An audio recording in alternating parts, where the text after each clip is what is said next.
നമസ്കാരം. ഓട്ടപ്രദർശനത്തിലേക്ക് എല്ലാ പ്രേക്ഷകർക്കും സ്വാഗതം. ഈ കഴിഞ്ഞുപോയ തദ്ദേശ തെരഞ്ഞെടുപ്പിൽ പതിവിൽ നിന്ന് വിപരീതമായി എന്ന് പറയാൻ കാരണം എത്രമാത്രം രാഷ്ട്രീയ പ്രതിസന്ധി ഉണ്ടായാലും CPIMന് തദ്ദേശ സ്ഥാപനങ്ങളുടെ തെരഞ്ഞെടുപ്പിൽ ഒരു മേൽക്കൈ ലഭിക്കാറുണ്ട്. ആ പതിവിൽ നിന്ന് വിപരീതമായി ഇത്തവണ തദ്ദേശ സ്വയംഭരണ സ്ഥാപനങ്ങളിലേക്കുള്ള തെരഞ്ഞെടുപ്പിൽ എല്ലാ മേഖലകളിലും CPIM പിന്തള്ളപ്പെട്ടു.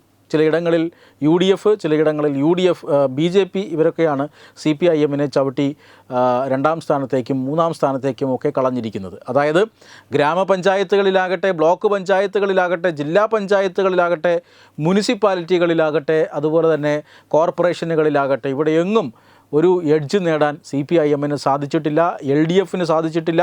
ഇവിടെയെല്ലാം UDF മേൽക്കൈ നേടുകയും ചെയ്തു.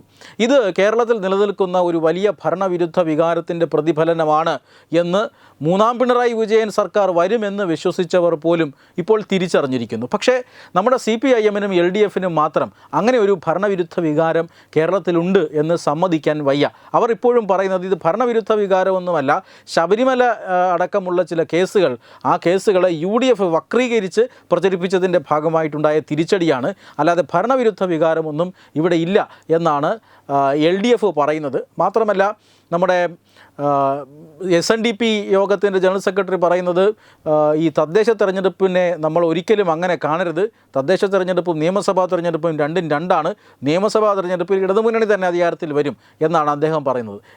ഐക്യമൊന്നും ഇല്ല എങ്കിൽ പോലും NSS ജനറൽ സെക്രട്ടറിക്കും അതേ അഭിപ്രായം തന്നെയാണ്.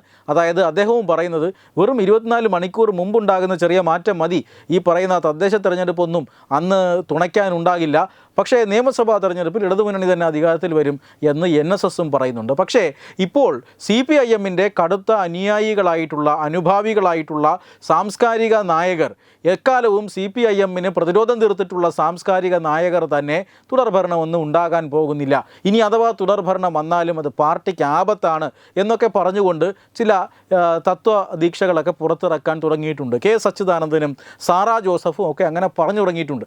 പാർട്ടിയുടെ നിരീക്ഷകന്മാരെല്ലാം പാർട്ടി വിട്ടുപോയി, റജി ലൂക്കോസും അക്സറും എല്ലാം പാർട്ടി വിട്ടുപോയി. ഇപ്പോൾ പാർട്ടി വിട്ട് എവിടെയും പോകാൻ ഇല്ലാത്ത ചില സാംസ്കാരിക നായകരാണ് ഇനിയിപ്പോൾ LDF സർക്കാർ വരാൻ പോകുന്നില്ല, മൂന്നാം പിണറായി വിജയൻ സർക്കാർ വരാൻ പോകുന്നില്ല എന്ന് സമ്മതിച്ച് തുടങ്ങിയിരിക്കുന്നു. അപ്പോഴും നമ്മൾ കാണേണ്ട ഒരു വസ്തുത, കേരളത്തിലുള്ള ഭരണവിരുദ്ധ വികാരം പാർട്ടി പൊതുവിൽ അംഗീകരിച്ചിട്ടില്ല എന്നുള്ളതാണ്. പക്ഷേ ഈ ഭരണവിരുദ്ധ വികാരം അതിശക്തമായി കേരളത്തിൻ്റെ പൊതുസമൂഹത്തിലെന്നല്ല, CPIMൻ്റെ പാർട്ടിക്കുള്ളിൽ തന്നെ ഉണ്ട് എന്ന വിവരങ്ങളാണ് ഇപ്പോൾ പുറത്തു വരുന്നത്. അതായത് പാർട്ടി രേഖകൾ തന്നെ ഈ ഭരണവിരുദ്ധ വികാരം പ്രതിഫലിക്കുന്നുണ്ട്. കഴിഞ്ഞ ഏതാനും ദിവസങ്ങൾക്ക് മുമ്പാണ് ഈ ഗവൺമെൻറ്റിൻ്റെ പ്രതിച്ഛായ മെച്ചപ്പെടുത്താൻ, ഈ ഗവൺമെൻറ്റിൻ്റെ എന്തെങ്കിലും കുറ്റം പറയാനുണ്ടോ എന്ന് കേൾക്കാൻ, ജനങ്ങളെ കേൾക്കാൻ, എങ്ങനെയാണ് ഗവൺമെൻറ് ഇനി മെച്ചപ്പെടുത്തേണ്ടത് എന്നൊക്കെ ജനങ്ങളിൽ നിന്ന് അഭിപ്രായം ആരായാൻ, അതായത് എന്തെങ്കിലും തെറ്റുകുറ്റങ്ങൾ ഉണ്ടായിട്ടുണ്ടെങ്കിൽ മാപ്പാക്കണം, ശബരിമല കേസ് അടക്കം ജനങ്ങളിൽ വിശദീകരിക്കാനായി CPIMൻ്റെ കീഴ് ഘടകങ്ങളിൽ പ്രവർത്തിക്കുന്ന അണികളോടും നേതാക്കളോടും എല്ലാം പറഞ്ഞത്, നിങ്ങൾ അതാത് ഘടകങ്ങളിൽ ഇരുന്നു കൊണ്ട് അതിന് താഴെ വരുന്ന വോട്ടർമാരുടെ വീടുകൾ സന്ദർശിച്ച് അവിടെ പോയി കുത്തിയിരുന്ന് അവിടെ നിന്ന് നാരങ്ങ വെള്ളവും കാപ്പിയും ചായയും ഒക്കെ കുടിച്ച് അവിടെ ഇരുന്ന് അവിടുത്തെ ഗൃഹനാഥയെയും ഒക്കെ കണ്ട് പാർട്ടിയുടെ കാര്യങ്ങൾ അവരിലേക്ക് എത്തിക്കണം, പാർട്ടിയുടെ സന്ദേശം അവരിലേക്ക് എത്തിക്കണം. മൂന്നാം പിണറായി വിജയൻ സർക്കാർ വരേണ്ടതിൻ്റെ ആവശ്യകതയെക്കുറിച്ച് അവിടെ ഇരുന്ന് ചെറിയ സ്റ്റഡി ക്ലാസ്സൊക്കെ കൊടുത്ത് മനസ്സിലാകുന്ന ഭാഷയിൽ പറഞ്ഞു കൊടുത്ത് ജനങ്ങളെ ബോധവാന്മാരാക്കണം എന്ന ഒരു സമ്പർക്ക യജ്ഞം ഈ പറയുന്ന ആളുകൾക്ക് വീതിച്ചു കൊടുത്തിരുന്നു. പാർട്ടിയുടെ മേൽഘടകമാണ്, നിങ്ങൾ പോയി പണിയെടുക്കുക, ഞങ്ങൾ ഇവിടെ ഇരുന്ന് കട്ട് തിന്നുകൊള്ളാം എന്ന് പറയുന്ന രീതിയിലാണ് പാർട്ടിയുടെ കീഴ്ഘടകങ്ങളോട് പാർട്ടി മേൽഘടകം സംസ്ഥാന സെക്രട്ടേറിയറ്റ് ആജ്ഞാപിച്ചത്. ഈ പറയുന്ന ഈ പ്രചാരണ പദ്ധതി ഈ കഴിഞ്ഞ ദിവസം പാർട്ടി സംസ്ഥാന സെക്രട്ടേറിയറ്റ് ഒന്ന് വിലയിരുത്തിയിരുന്നു. ആ വിലയിരുത്തലിൽ ഞെട്ടിപ്പോയത് സംസ്ഥാന സെക്രട്ടേറിയറ്റാണ്. കാരണം അത്രമാത്രം തിരസ്കാരം ഈ പറയുന്ന പാർട്ടി നിർദ്ദേശത്തിൽ നിന്ന് ഉണ്ടായി. കീഴ്ഘടകങ്ങളെല്ലാം വീട്ടിൽ പോയിരുന്ന് വിശദീകരിക്കണമെന്ന് പറഞ്ഞ ആ ആജ്ഞ അനുസരിച്ചിട്ടില്ല.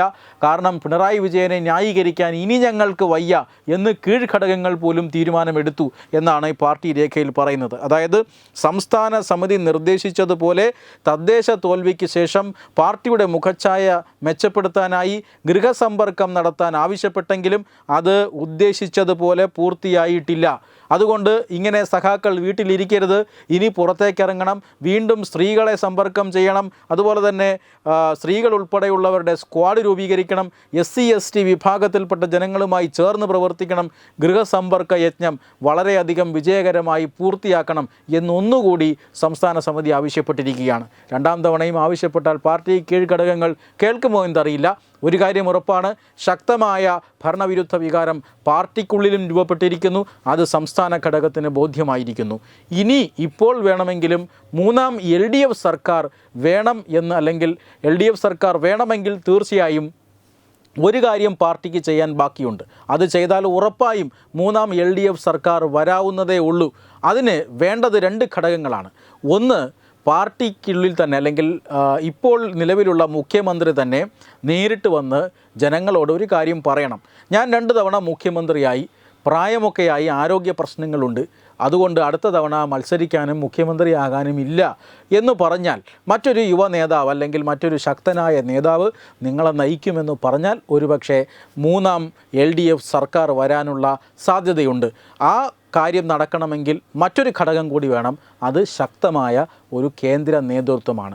സംസ്ഥാന ഘടകത്തിൽ ഇന്ന പ്രശ്നങ്ങളുണ്ട്, അതുകൊണ്ട് നേതൃത്വം മാറിയതിന് ശേഷം ഈ BJP ഒക്കെ ചെയ്യുന്നത് പോലെ തെരഞ്ഞെടുപ്പിനെ അഭിമുഖീകരിച്ചാൽ മതി എന്ന് ശക്തമായി സംസ്ഥാന ഘടകത്തോട് പറയാൻ ഒരു കേന്ദ്ര നേതൃത്വം കൂടി ഉണ്ടായാൽ മൂന്നാം LDF സർക്കാർ കേരളത്തിൽ വരുത്താവുന്നതേയുള്ളൂ. പക്ഷേ പിണറായി വിജയൻ അങ്ങനെ പറയുമെന്നോ, അങ്ങനെ പറയിക്കാൻ ഒരു കേന്ദ്ര നേതൃത്വം ഉള്ളത് തയ്യാറാകുമെന്നോ നമുക്ക് ചിന്തിക്കാൻ പോലും സാധ്യമല്ല. Web desk Tatwamayi news. Brought you by Kerala AIDS control society. HIV/AIDS സംബന്ധമായ സംശയങ്ങൾക്ക് 1097 എന്ന 24 മണിക്കൂറും പ്രവർത്തിക്കുന്ന ടോൾ ഫ്രീ നമ്പറിലേക്ക് വിളിക്കുക.